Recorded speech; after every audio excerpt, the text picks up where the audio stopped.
तो इसमें हम लोग जो नेक्स्ट वीडियो है इसमें कवर करेंगे कि हम कैसे फिर डेवलपमेंट के अलावा जो पहले वीडियो में डिस्कस किया था कि क्या क्या पढ़ना है, अब यहाँ पे जो हम डिस्कस करेंगे वो फर्स्ट टॉपिक को वन बाय वन कवर करेंगे कि अब कैसे पढ़ना है। तो मैंने कुछ चीज़ें यहाँ पर ऑलरेडी लिखी हुई है टाइम सेव करने के लिए, जैसे है आपका डेवलपमेंट के लिए कौन कौन सी चीज़ें इंपॉर्टेंट फैक्टर्स यहाँ पे है वो मैंने दिया हुआ है आपको कि इंपॉर्टेंट फैक्टर्स क्या क्या मैटर करता है, जैसे इनकम, सिक्योरिटी, एजुकेशन, हेल्थ। यहाँ पे हेल्थ जो है मेरा वो मेंटल एंड फिजिकल हेल्थ दोनों से रिलेटेड है, प्लस आपकी सोशल स्टेटस या सोशल बैकग्राउंड क्या है। ये मैंने कुछ फैक्टर्स जो लिखे हैं, आपसे एक रिक्वेस्ट है कि आप क्या करेंगे, हर जगह जहाँ पे भी आपको ये लगे कि आपको डेवलपमेंट के लिए क्या क्या चीज़ें इंपॉर्टेंट है वहाँ पे उठा के ये डाल देना है, चाहे वो नेशनल डेवलपमेंट हो, चाहे स्टेट डेवलपमेंट हो, चाहे लोकल डेवलपमेंट हो, चाहे पर्सनल डेवलपमेंट हो, किसी भी तरीके का डेवलपमेंट हो, ये पॉइंट सीधा उठाकर आपको रख देना, क्योंकि ये चीज़ें ऐसी हैं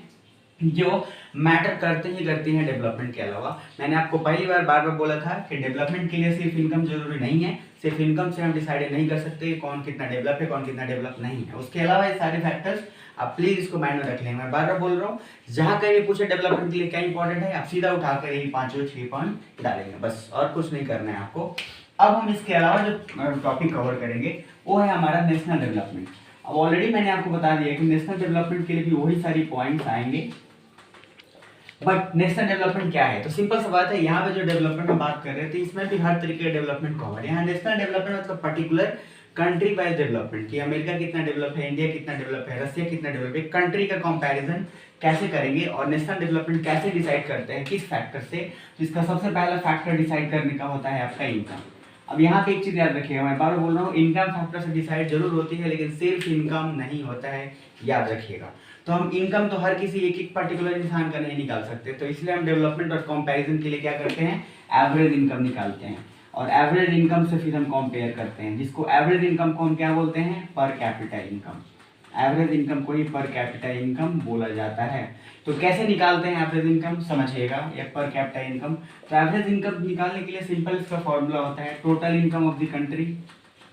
जिस कंट्री का भी आप निकाल रहे हैं, अपॉन में टोटल पॉपुलेशन। अब ध्यान में रखिए, यहाँ पे एवरेज पॉपुलेशन एवरेज इनकम क्यों निकाला जाता है, इसका सिंपल सा रीजन ये है कि मान लीजिए अगर आपने एवरेज इनकम नहीं निकाले तो क्या होगा, क्योंकि हर कंट्री का पॉपुलेशन अलग अलग है, हर कंट्री का जो है पॉपुलेशन जब अलग अलग है तो फिर हम हर कंट्री के लिए इनकम और पॉपुलेशन का कैसे कंडीशन एक ही डिसाइड कर सकते हैं सबसे पहले, इसलिए हम यहाँ पे एवरेज इनकम निकालते हैं हर जगह, ताकि हम एवरेजली कंपेयर कर सकें कि आखिर वहाँ का एवरेज इनकम क्या है। तो जिसका एवरेज इनकम ज़्यादा होगा वो कंट्री, उसका नेशनल डेवलपमेंट या उस कंट्री का डेवलपमेंट ज़्यादा होगा, सिंपल सी बात है। अब इसके अलावा जो और सारी चीज़ें इसके लिए मैटर करेंगी, जैसे एवरेज इनकम वाला, इसके अलावा जो चीज़ें जो आप पूछे कि इसके अलावा क्या मैटर करेंगी, तो एजुकेशन, हेल्थ फैसिलिटी लिख दीजिए, सोशल स्टेटस लिख दीजिए, सिक्योरिटी लिख दीजिए, लोगों क्या सिक्योरिटी है।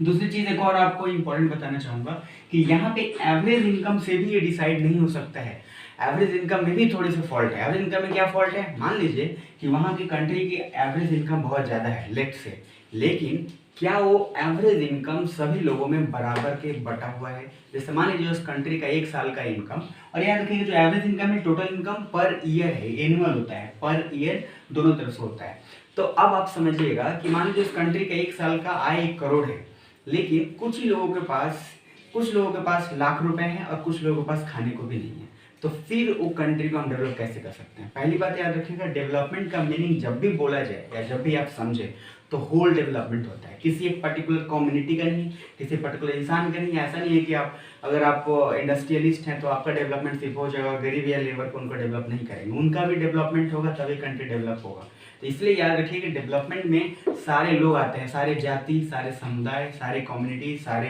Cast, everything, every religion, every workers, every section of the society, तभी उस कंट्री को या किसी स्टेट को डेवलप करे। याद रखिए, बहुत सारे लोग सोचते हैं कि अगर मेरे पास 1 करोड़ आ गया तो मैं डेवलप हूँ या कंट्री डेवलप है, तो बिल्कुल गलत बात है, क्योंकि आपके पास 1 करोड़ और किसी और के पास आपके कंट्री में खाने को नहीं है, तो उस कंट्री को हम डेवलपमेंट बिल्कुल भी नहीं कह सकते, या उसका डेवलपमेंट बिल्कुल जीरो होगा। तो पहले दिमाग में रखिएगा, नेशनल डेवलपमेंट के लिए पूरा होल डेवलपमेंट की बात करेंगे। अब आदिवासी लोगों के पास खाने के लिए नहीं है और बड़े कास्ट लोग हैं, उनके पास जमींदार लोग हैं, बहुत सारे खाने को लोग हैं। जैसे आपके बुक में पिक्चर भी दिया होगा, एक ही चेयर पे 10 लोग बैठे हुए हैं और बहुत 10 चेयर पे सिर्फ 1 लोग बैठे हुए हैं। तो 10 चेयर पे जो सिर्फ 1 लोग बैठे हैं, इसका सिंपल मीनिंग है कि वो अकेले, उसके पास पैसा है। लेकिन यहाँ पे एक ही चेयर पे अगर 10 लोग बैठ रहे हैं, इसका मतलब इन सबके पास पैसे की कमी है। तो तभी बराबर ये डेवलप होगा जब उस 10 चेयर पे अगर 10 लोग बैठ रहे हैं, इसका मतलब ये है कि वो इक्वली डिस्ट्रीब्यूटेड है। पैसे के हिसाब से ना एग्जाम्पल समझाया गया है। तो नेशनल डेवलपमेंट में भी वही चीज़ें हैं, इसके अलावा और सारी चीज़ उसमें मैटर करेंगी। अब नेशनल डेवलपमेंट में इनकम के अलावा जो चीज़ें मैटर करती हैं वो मैंने ऑलरेडी आपको लिखा हुआ है, सिक्योरिटी, एजुकेशन, मेंटल और हेल्थ फिजिकल सिचुएशन। अब वहाँ का एजुकेशन कैसा है उस कंट्री का, एजुकेशन अगर वहाँ का खराब है, अब जैसे एग्जाम्पल जापान का लीजिएगा तो जापान का जो है बहुत ऐसा कंट्री, मैं जापान से काफ़ी ज़्यादा इसलिए इंस्पायर होता हूँ क्योंकि ऐसा कंट्री जिस पे इतने सारे वॉर्स, इतने सारे उसको डैमेजेस, इतने सारे इंसिडेंट्स हुए, लेकिन फिर भी उसके बावजूद वो बहुत शॉर्ट टाइम में, बहुत कम समय में अपने आप को एजुकेशन के थ्रू और हेल्थ फैसिलिटी को मेंटेन करके इतना आगे बढ़ गया कि यार दुनिया के शक्तिशाली देशों में से एक है जापान, क्योंकि जापान ही सबसे ज़्यादा प्रभावित था, लेकिन जापान एजुकेशन और हेल्थ के वजह से अपने आप को सबसे आगे ले गया। तो ये चीज़ें मैटर करेंगी। उसके अलावा अदर देन द वॉर, जिसको हम लोग पब्लिक फैसिलिटीज़ भी कह सकते हैं, और ये बहुत ही इंपॉर्टेंट है, माइंड सेट रखिएगा, क्योंकि नेशनल डेवलपमेंट के लिए क्वेश्चन कभी भी पूछ देगा क्या नेशनल डेवलपमेंट के लिए सिर्फ इनकम ही इंपॉर्टेंट है, तो नहीं बॉस, सारी चीज़ें उसके अलावा और भी सारे ऐसे फैक्टर हैं जो मैटर करता ही करता है। तो हम लोग इसके अलावा जो और छोटे छोटे टर्म्स हैं, जैसे हेल्थ एजुकेशन के लिए मैंने बताया infant mortality rate, literacy rate हुआ, BMI हुआ, उसको हम लोग नेक्स्ट वीडियो में कवर करेंगे। तब तक आप रिवाइज करें, फिर मिलते हैं नेक्स्ट वीडियो में।